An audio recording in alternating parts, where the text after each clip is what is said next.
मित्रों, एक समय की बात है। एक पिता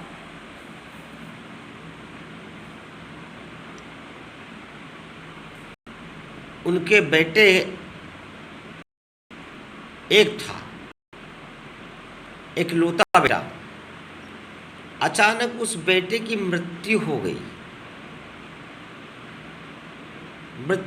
तो पिता बड़े शोक में चले गए और एक ही लड़का था, इस कारण वो अपने आप में सोच रहे थे कि मेरे बुढ़ापे की लाठी थी, भगवान ने वो भी मुझसे छीन ली। कई सालों तक वो घर में रहे और रोते रहे। आस पड़ोस वालों ने बहुत कोशिश की समझाने कि बाबूजी आप ऐसे कब तक रहोगे, कुछ ना कुछ करो, जो होने का था हो गया। लेकिन पिता थे, पिता की आत्मा कैसे मानती। उन्होंने किसी की बात नहीं मानी और वो घर में ही रहते। खाना पीना भी बहुत कम, दिनों दिन सूखते जाते थे, शरीर जर्जर होने लगा। अचानक एक दिन उन्हें स्वप्न आया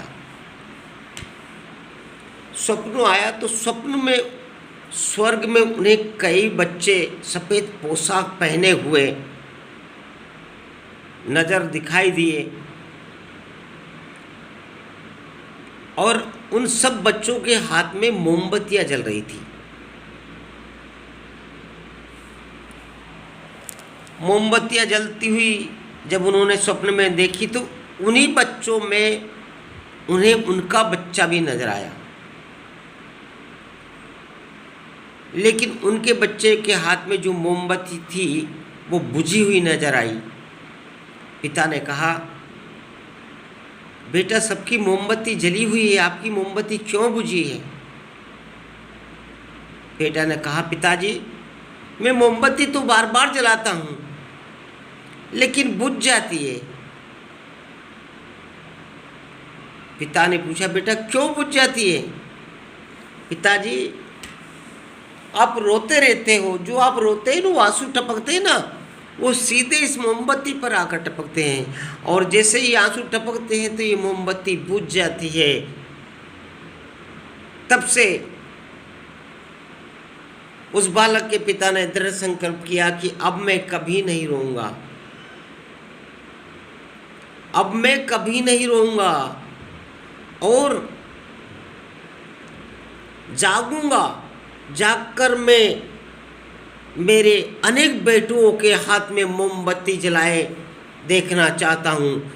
तब से उस पिता ने दृढ़ संकल्प किया और हमारे देश के कई बेटों को जागृत किया उनके हाथों में मोमबत्ती जलवाई और मोमबत्ती जलवाई तो देश में उजाला हुआ, हमारा देश रोशन हुआ। तो भक्तों, हमें भगवान के प्रति विश्वास करके, भगवान के प्रति समर्पित होकर हमें ये नहीं सोचना है कि भगवान ने हमसे बेटा छीन लिया, बेटी छीन ली, भगवान ने मेरा ये नुकसान कर दिया, भगवान ने मेरा वो नुकसान कर दिया। अरे वो जो भी करता है अच्छे के लिए करता है। आपको दिखता है कि मेरा नुकसान हो रहा है, लेकिन उसकी नज़र में कोई वो नुकसान नहीं करता, आपका हमेशा फ़ायदा करता है। हो सकता है उस नुकसान के पीछे आपका कल बहुत बड़ा फ़ायदा होने जा रहा हो। यदि वो उस बेटे को बुझी हुई मोमबत्ती अगर हाथ में नहीं देखते तो आज वो कई बेटों को रोशन नहीं करते, जागृत नहीं करते और वह बेटे मोमबत्ती जलाकर देश को रोशन नहीं करते। इसलिए मित्रों, परमात्मा के प्रति समर्पित होकर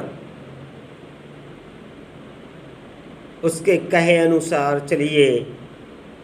कहते संतों के मुँह से सुना है कि तू करता वही है जो तू चाहता है, लेकिन होता वही है जो मैं चाहता हूँ। इसलिए तू कर वही जो मैं चाहूँ। फिर होगा वही जो तू चाहेगा। तो परमात्मा के प्रति समर्पित होकर बंदो, मित्रों, भक्तों, परमात्मा जो करवाता है वही करिए, उसमें अपनी होशियारी न लगाएं। ठाकुर जी होशियार है क्या? आप खुद होशियार हैं। इसलिए जब ठाकुर जी होशियार है तो उसके आगे होशियारी क्यों लगाते हो? अपनी खुद की होशियारी रहने दो, उसकी होशियारी चलने दो। कहते रहे कि जाई बिथी राखे राम, बाई विधि रहिए। जिस प्रकार परमात्मा प्रभु हमको रखता है उसी प्रकार रहने में खुश रहिए। चाहे महलों में वास दे, चाहे झोपड़ी में रखे, वो उसके ऊपर डिपेंड है, उसे क्या करना है क्या नहीं करना है। इसलिए उसके समर्पित होकर उस परमात्मा का धन्यवाद करते हुए हमें हमारे कार्य में आगे बढ़ता रहना चाहिए। हमें यह नहीं देखना है कि हम क्या कर रहे हैं, क्या गलत हो रहा है, क्या सही हो रहा है। वो करवाता है, जो भी करवाता है वो करवाता है, और वो जो करवाता अच्छे के लिए करवाता, कभी बुरे के लिए नहीं करवाता है। तो मित्रों, ये ध्यान रखिए कि परमात्मा इस दुनिया में है, अजर अमर है। वो हमारे पहले भी था, आज भी है, और हमारे जाने के बाद भी रहेगा। तो हम उस परमपिता परमात्मा को कैसे भूल सकते हैं? उसके प्रति भाव हो तो बराबर परमात्मा आता है। कहते हैं कि कर्माबाई एक दिन उनके पिताजी बाहर चले गए थे और कह गए थे कि बेटा, ठाकुर जी को भोजन करा देना, फिर आप भोजन पा लेना। तो ठाकुर जी को भोजन पवा दिया, फिर कर्मा माई ने भोजन किया, पाया। तो ठाकुर जी को जब भोजन पवा रही थी तो ठाकुर जी भोजन कैसे पाए? अब उसे ये मालूम नहीं था कि सिर्फ भोग लगा के भोजन कर लेना। अब पिताजी कह गए थे कि बेटा, जब तक ठाकुर जी को भोजन ना पवाएं तब तक आपको भोजन नहीं करना है। अब वो बेचारी कर्मा बैठी बैठी बैठी बैठी तरस रही कि कब ठाकुर जी आएंगे भोजन पाएंगे, कब ठाकुर जी आएंगे भोजन पाएंगे। तो कर्मा बाई बड़ी कह रही तो कि बाबो, ओ बाबो, माने बुलाए गयो पूजा, गाँव गयो दूजा, जिमोजी कहीं आट की, कर्मा मारो ना, यही छो मारो गाँव में बेटी जाटी की। तो करवाबाई बड़ा मिल करके भगवान को मना रही, लेकिन ठाकुर जी आए और ठाकुर जी ने भोजन किया और कर्मा बाई ने तब जाकर भोजन किया। तो मित्रों, कहते हैं कि भगवान में तो बुलाने में श्रद्धा होनी चाहिए, हमारे पास भगवान के प्रति भक्ति होना चाहिए, प्रेम होना चाहिए। और वो भी कैसा प्रेम? निस्वार्थ पूर्वक, स्वार्थ वाला प्रेम नहीं, बिना स्वार्थ। आजकल तो स्वार्थ के पीछे भगवान भी बदल लेते हैं। कहले भोलेनाथ हमारा ये काम कर देना, अब उसका काम नहीं हुआ तो कहता है भगवान कृष्ण हमारा ये काम कर देना, वो नहीं हुआ तो गणेश जी मेरा काम कर देना, दुर्गा माता तुम कर देना, सती माता तुम कर देना, भैरव महाराज तुम कर देना। तो इंसान स्वार्थ के पीछे भगवान तक बदल लेता है। उस इंसान को मालूम नहीं कि भगवान सिर्फ एक ही है, उसके रूप अनेक है लेकिन है तो वो एक ही।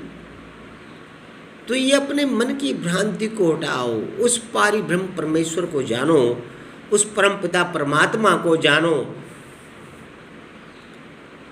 कि आखिर है कौन।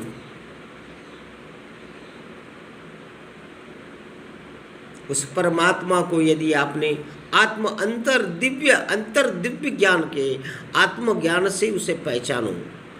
जिस दिन आपने उसे आत्मज्ञान से पहचान लिया अंतर्दृष्टि से उसको देख लिया, उस दिन से आपका मन का भ्रम खत्म हो जाएगा, मोह खत्म हो जाएगा।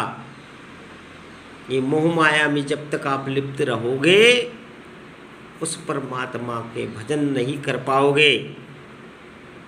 मैं ये नहीं कहता कि आप धन ना कमाएं, परिवार चलाने के लिए धन की भी आवश्यकता होती है। धन कमाइए, धन कमाने के साथ साथ उस भगवान के प्रति अपना भाव भी होना चाहिए, उसके प्रति समर्पित होना रहना चाहिए। तो परमात्मा के प्रति समर्पित रहना, अंतर आत्मा से परमात्मा को देखना, और जिस दिन आपने देख लिया उस परमपिता परमात्मा को, आपको किसी बात की कोई तकलीफ नहीं आएगी, यह मेरा दावा है। लेकिन सच्चे मन से आपको उसको देखना पड़ेगा, और वो दिखेगा, आप देखोगे तो। लेकिन उसके लिए अंतर्दृष्टि चाहिए, आत्मा चाहिए। अब जैसे मान लीजिए थोड़ी देर के लिए आपका पूजा का समय हो रहा है, भगवान की पूजा कर रहे हैं, वहीं कहीं बच्चा रो रहा है, कोई मेहमान आ गए, कोई चिल्ला चोट हो रही घर में, तो क्या आप पूजा कर पाएंगे? नहीं कर पाएंगे, क्योंकि आपका मन विचलित होगा। यदि आप एकांत में रहे, स्वतंत्र एकांत जगह में रहे, तो आपका मन लगेगा, और मन लगेगा तो आपका भक्ति में मन लग जाएगा, पूजा में मन लगेगा, भक्ति में लग जाएगा। और भक्ति में मन लगेगा तो परमात्मा निश्चित आपकी सुनेंगे, क्योंकि उसको सुनने और सुनाने के लिए जगह निश्चित होती है।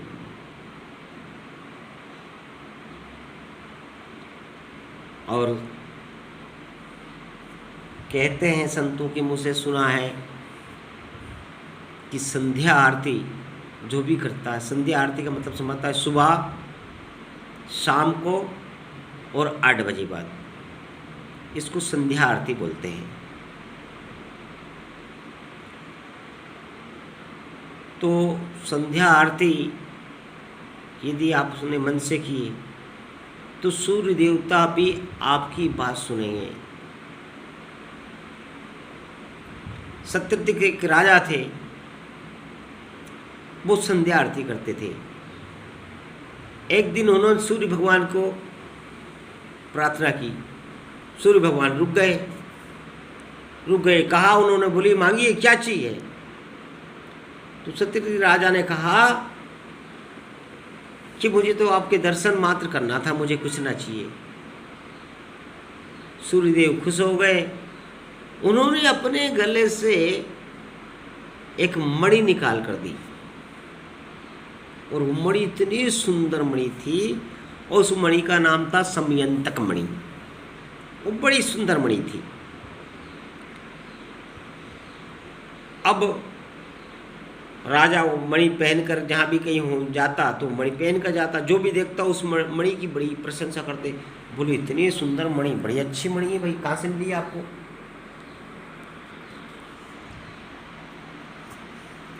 अब वो राजा को देखकर उस मणि प्रशंसा करते तो राजा बड़ा खुश होता, अरे कि मेरे पास तो बड़ी अच्छी चीज़ मिल गई है। तो राजा उसको क्या है, दिखावा करता था, जहाँ भी जाता ऐसे करता, ऐसे करता, ऐसे करता, ऐसे करता, ऐसे मणि को करता। तो एक बार क्या, राजाओं की सभा लग रही थी, तो उसमें भगवान भी आए हुए थे। तो भगवान श्री कृष्ण वो भी मथुरा के राजा थे, तो वो भी उस सभा में आए हुए थे। तो वहाँ पर सत्यवती राजा की वही हरकत, मणि को ऐसे करना, ऐसे करना, ऐसे करना, इधर बनना, उल्टी करना, उल्टी करना। अब भगवान देख के ये हंस पड़े। तो सत्यवती राजा को ये बात अच्छी नहीं लगी, लेकिन बात आई गई हो गई।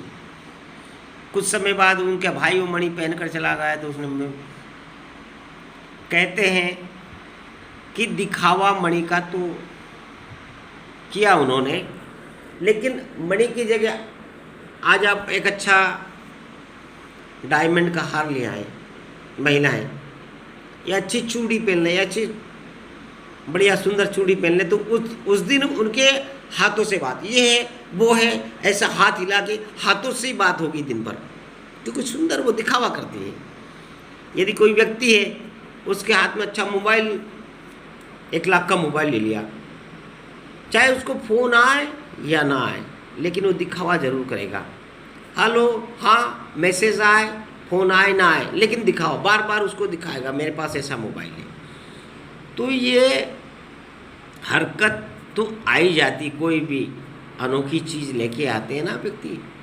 तो जैसे भगवान से भी ये बात आ गई। भगवान की शादी नहीं हुई थी जब कहाँ रहते थे? बैकुंठ में। शादी होने के बाद कहाँ रहने लगे? क्षीर सागर में। किस पे सोते? सर्प पे। कहते कि अंतरमा संबंधते होत ना अचरत कोई, कमल नयन नारायण रहे सर्प पे सोई। अरे भाई, इंसान की तो छोड़ो, स्वयं वो तो परमात्मा भगवान थे, जिनकी कमल के फूल के समान बड़ी बड़ी आँखें। वो जब मान ली जाए शादी होने के बाद वो क्षीर सागर में रहने चले गए। क्षीर सागर में कोई रहने की जगह होती है? चलो ठीक है, क्षीर सागर में चले गए, लेकिन सर्प के ऊपर सो रहे। अब क्षीर सागर में क्यों? क्षीर सागर क्या है? भगवान का ससुराल है। समुद्र मंथन में लक्ष्मी निकली थी, तो क्षीर सागर में ससुराल है। तो आजकल तो ससुराल में आम बात हो गई भाई जाना।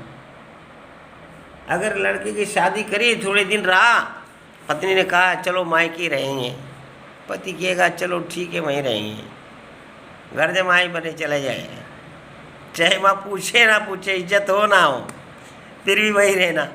क्योंकि आजकल क्या है, भगवान जैसे तो पत्नी के भैया कहना है कि गृह मंत्री सब कोई डरता है आजकल।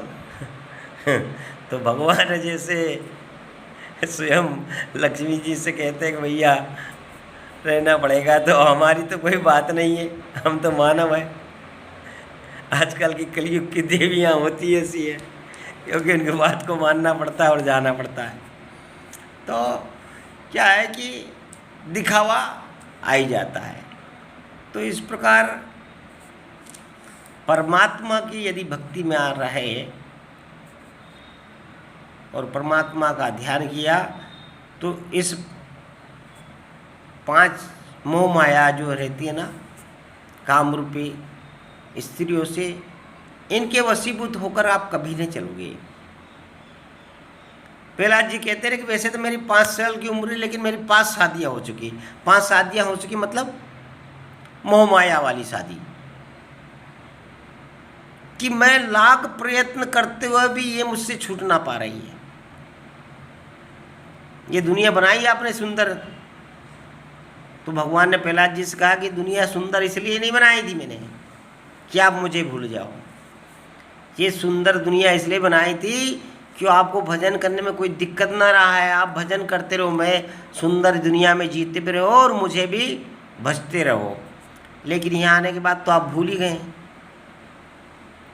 तो यहाँ रहते हुए हमें परमात्मा को ध्यान में रखना है, परमात्मा को भूलना नहीं चाहिए, उस परमात्मा के गुणगान गाना चाहिए।